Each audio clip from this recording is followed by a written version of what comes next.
Okay, take 4, because this video keeps getting away from me with what I want to say without making it long or going further off into tangents even more than I normally do.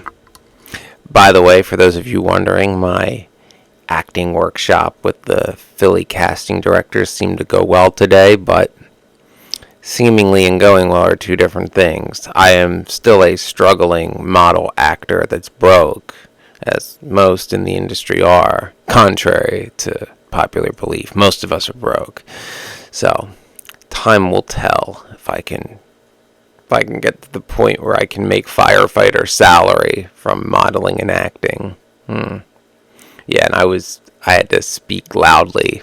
We were in like a very open, bad acoustic space, so my voice is kind of shot for today. Doesn't take much for my laryngitis ravaged voice. But I will do my best to speak as normally as I can on this video. What I want to talk about today, spirit companions, specifically succubus or succubi, the plural. My own personal experiences with them. I have 2, by the way. I think I've mentioned that.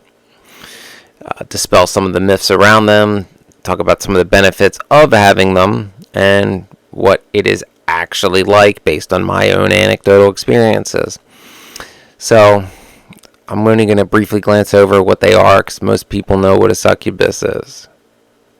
And they get a bad reputation, undeservingly for the most part. So, succubus is the daughter, succubi are the daughters of Lilith.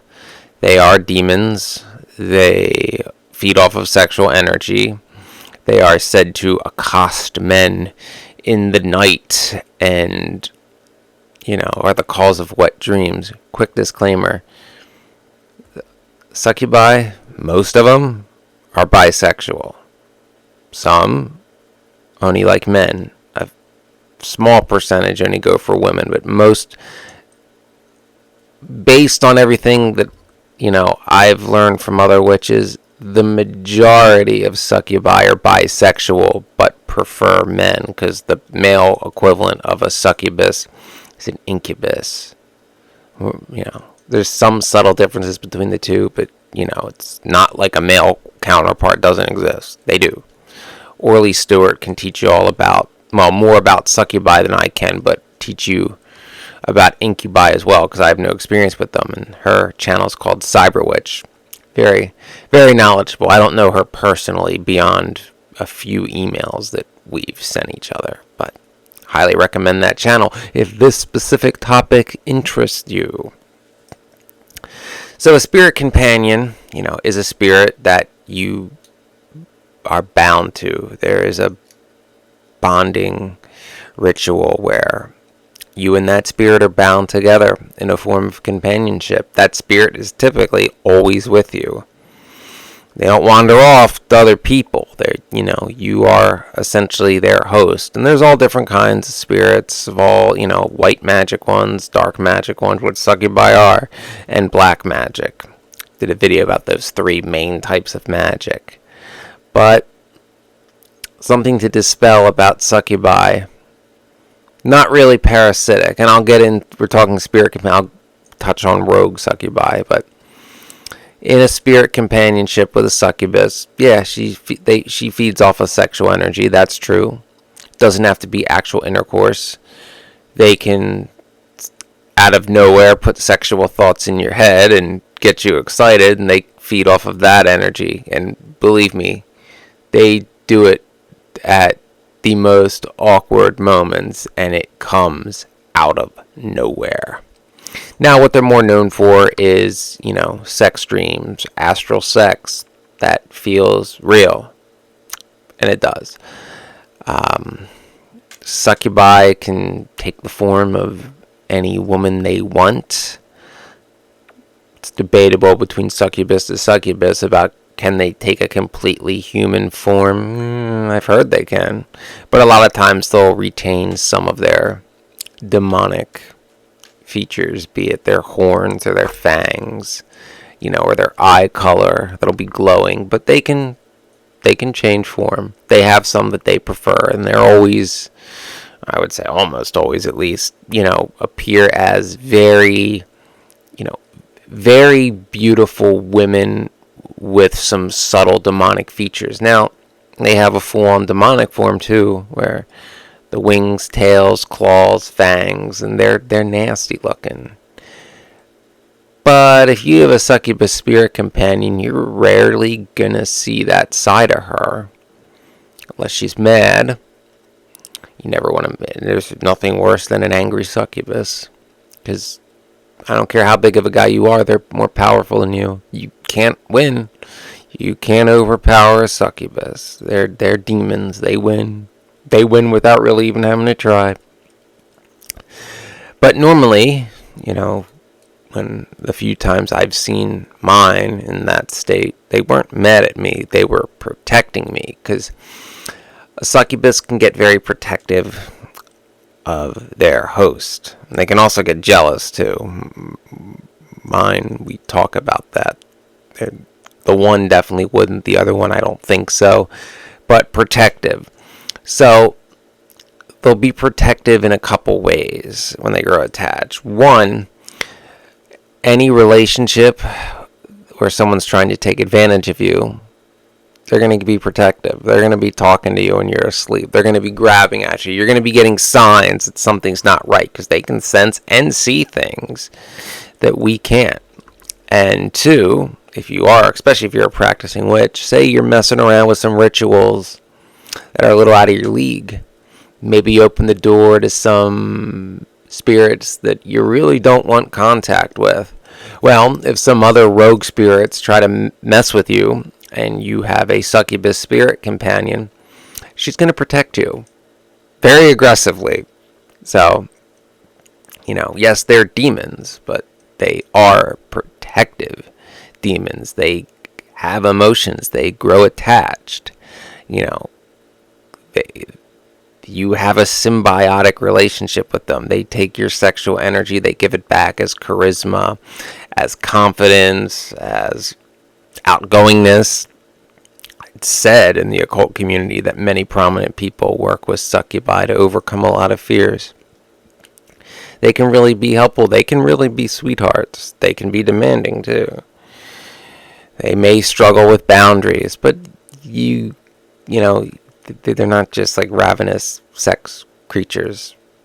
Again, it's not just about intercourse. They can simply put sexual thoughts in your head and feed off of that energy. That reminds me, before I forget, some do get jealous of, your relationships with humans. Some, if you're actually in love, encourage it, because, sex between like two people that really love each other, the energy that's created in that's like the greatest meal in the world for them.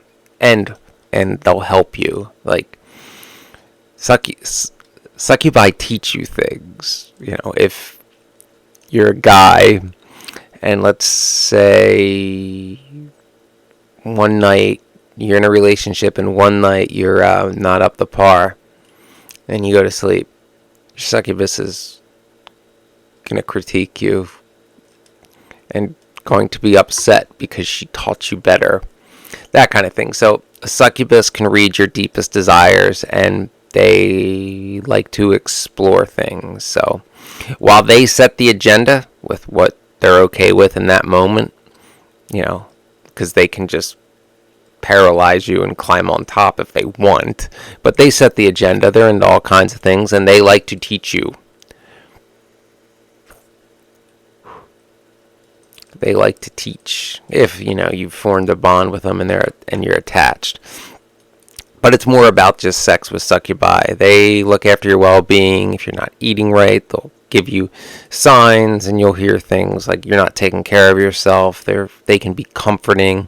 They can be snuggly. I feel mine sometimes, like grabbing. I'll feel like hands on me or a head on my shoulder. It's not startling anymore, because I know what it is, and their presence is quite comforting to me, because, well, I know nothing else can mess with me, because no other spirit that would like to cause me harm, even if sent by another witch to cause me harm. They'll never get past the girls. Yeah, they're quite protective. So the few times I've seen them in that, like decrepit, demonic state, it hasn't been because they were coming at me because they were mad. It was because they sensed the presence of something else and they were being protective. Little secret from my own anecdotal experience. Succubi are very experienced. They will critique you. They will not fake it. How do you know if a succubus is satisfied? Notice something.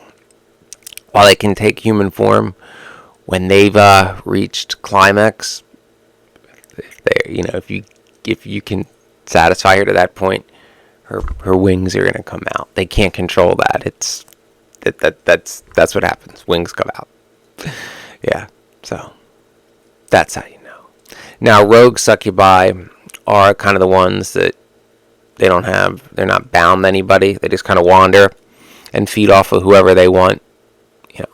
Typically they like to mess with men who have taken advantage of women and show their dominance. That's kind of the traditional story of, God goes to sleep, dreams about beautiful woman climbs on top, all of a sudden he can't move, and all of a sudden, beautiful woman is grotesque demon. That's where that story comes from, the rogue succubus. And of course that guy's not getting any energy exchange from that succubus because they're not spirit companions. She's rogue and she's just feeding. Those are the kind of succubi that's good to, if you're a witch of Lilith, you learn how to summon them. It's a good sort of hex, like, dude, okay. Yeah, it's like you exploited my friend. I'm gonna teach you a lesson you'll never forget. It's something I have done. Succubi like to talk, spirit communication, a couple different main ways they do it. Ouija board's one of the main ones, and at least the ones that my two like. And the main one, I brought it, is a pendulum. Now, I asked the girls, hold still, pendulum. See how this is pretty still and I'm not moving? We'll keep it down here. Hey girls, can you make that move for everybody to see? Like, as hard as you can. Come on. I'm on camera. We talked about this. Hey girls, are succubi real? Hey girls, are you protective? Now notice how it's swinging back and forth. With a pendulum, you have to ask yes/no questions. And when you first start doing it, you need to establish what a yes and what a no is. Hey girls, can you show everybody a no? See how it's swinging in a circle now? That's my no. Back and forth, yes. Swinging in a no. Can you go back to yes? And you got to give it a couple seconds to adjust. But you got to hold it perfectly still. Ask questions. And then the pendulum will swing. And thank you. That's something that is done with all spirit companions. Even like Christian mystics who work with angels do it. So it's a very common practice. I mean, and as you could see on the camera, I was holding my hand perfectly still. And I know there's, electric current and stuff in your body, but even a slight electric current isn't going to swing to the degree that it was swinging, and certainly not be able to change direction on command. So that's how you communicate with your spirit companions. They like to talk. Succubi like to talk. Succubi spirit companions like to be around you when you're in your element doing your interests. For me, this is one of my hobbies. And sometimes, you've seen lights flicker, I think, in a couple of my videos. I feel them sometimes when I'm making videos, and I ask them if they would do that little demonstration on camera. Normally I obviously address them by their names, but you're not supposed to let anybody know the names of your spirit companions, because there's some not so nice witches out there that would try to invoke your spirit companions. And there's stuff, there's protection and bonding spells you can do against that, but you never know. So for me, it's definitely been a positive having them as spirit companions. Obviously, being that, Lilith is my primary deity and they're her daughters, that has helped advance my magic too. If you treat a succubus right, you really don't have anything to fear. Other than, in the beginning, they can be pushy, you have to set boundaries, and you can, but, they can be a little aggressive. And then there's all different kinds, too. While they're not exactly like humans, demons have all different kinds of personalities, just like we do. When you go to, someone who can bind spirits, I recommend, if you're thinking of a spirit companion, go to, a skilled conjurer, one that can do a custom conjure, because there's conjurers out there that have items that spirits are already bound to, like a succubus could be bound to something like a ring. And that spirit may be bound to that object, but you may not be a good fit for that particular spirit. So a custom conjure with a conjurer, you'll be able to talk about specific attributes that you want, and when they, put that out there, open the portal for a spirit to basically find out if anyone's interested, you'll get a spirit with those attributes. Because with a custom conjure, spirit companionship, at least in a custom conjure, you're consenting to it and the spirit's consenting to it. You're having somebody who's skilled to do it put out, this person, this is, what you're about, looking for this kind of spirit, say a succubus, that has these attributes. And if a succubus that's like that comes forward, then, you're making a deal kind of thing. Spirit bondings can be undone. They can be a little difficult, but they can be. I don't want mine undone, but so yes, you can. And again, there's all different kinds of succubi. In my case, one chose me when I was very young and then vanished because we weren't bound, and then came back. And it's a little non-traditional because her and I never physically engage in anything. She's very, very, very, very, very, very protective, and I'm protective of her too.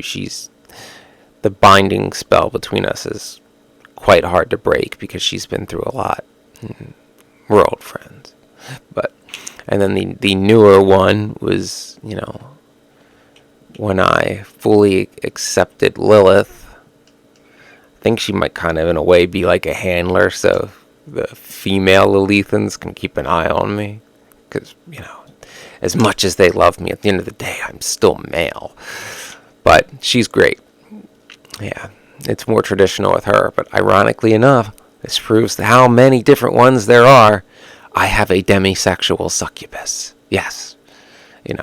She is ravenous, but first we had to develop an emotional connection. Yep. Even succubi.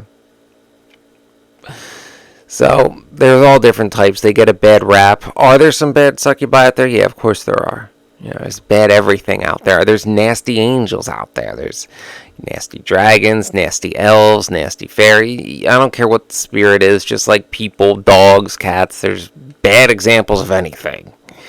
But in general, with a succubi, if you give her attention, you treat her right, it's going to be a net positive, and they do require attention. It isn't like a spirit that's at your beck and call when you want to get laid. That's up to her. And it's up to her, the activity that's going to take place. She sets the tone, you follow her lead. It can go all different places, Not necessarily it's going to be you paralyzed and her giving you the ride of her life. She may be in a different mood where you take charge. It all depends. It all depends how long you've been there, how comfortable she is with you. Some succubi get jealous, as I mentioned. Some don't. Some succubi I mentioned, love to feed off of the sexual energy created by unconditional love, and some, may even hope that their host has children. Usually they want a daughter. They can be quite motherly and protective too. They're not, they're not what they've been slandered to be. So be aware of that. Do your own research in, what a succubus spirit companion is. Look at other YouTubers like Cyberwitch, Orly Stewart, and her videos on succubi and their male counterpart incubi. If you're thinking of a spirit companion, a reputable conjurer would be Creepy Hollows. They've been in the business, I think, over 15 years, and they're still doing well. So if they were a con artist, they wouldn't have lasted this long, because there are those out there. There's con artists in the witchcraft community. It's not new. It's always been that way. So I hope that was helpful. There's so much more I could say about succubi, but I've already gone on for over 20 minutes, and I've covered the main points I wanted to say. So I hope it was informative. I hope it opened your eyes as to what the benefits of a succubus is, what they're really after, and what they are not. And know that they can teach you things and empower you. And all they kind of want is for you to treat them right. And they can be fun to talk to, too. And occasionally you will hear a disembodied voice. Don't be afraid. If you're deep in a trance, they'll say a word or two. It's hard for them to do, but they can. And Ouija boards, some prefer Ouija boards, some prefer pendulums. There's different methods of, spirit communication too, but those are the two main ones specifically for mine. So yes, explore the idea of spirit companionship. Know that it is a commitment. Find that it is right for you. Look into different types of spirit companions on what you may think is right for your situation. And hopefully it enhances your life. Remember to like and subscribe and check out my older videos. Follow me on Instagram and check out my TikTok videos, because, doing all that's free. And it helps me make a little money and perhaps, be in the class of people in my profession that make enough to survive.